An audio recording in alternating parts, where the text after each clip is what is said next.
पाकिस्तान बना है उसके बाद मैं शागिर्द बन गया था।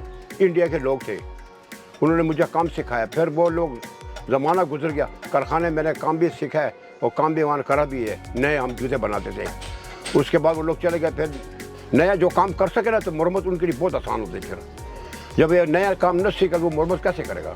हर किस्म का जूता आते हैं, आर्मी वाले लाते हैं, उनका जूता ख़राब हो तो हम तैयार कर देते हैं। यहाँ लुंडे की दुकानें हैं, उनके जो जूते ख़राब होते हैं ना वो हमारे पास सीधे लाते हैं।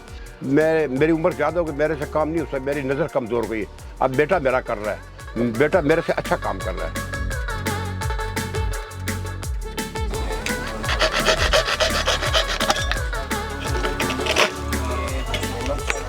हम छोटे थे तो जो काम गलत हो रहा था तो वालिद साहब हमें मारता था कि आइंदा के लिए ऐसे नुक्स दोबारा काम में ना आए। तो वालिद साहब हमारे को गुस्सा कर रहा था क्या काम की सफाई ज़्यादा लानी है। तो इंशाल्लाह हमने अपनी तरफ से बहुत कोशिश की हुई है कि हाथ सफ़ा बने हमारा काम। हमारे पास ऐसे शूज़ आते लोग लेके आए हुए। एक बाली कंपनी है, एक गुची कंपनी है, उसके एक एक जोड़ा शूज़ 50,000 80 हज़ार रुपये का शूज़ है। तो उनकी रिपेयरिंग हम कर देते हैं।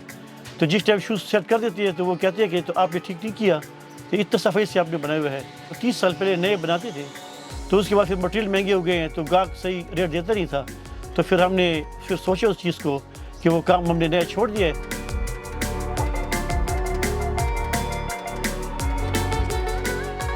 मेरा नाम तो हजरत है और 4-5 जूते इसके साथ ले लाया।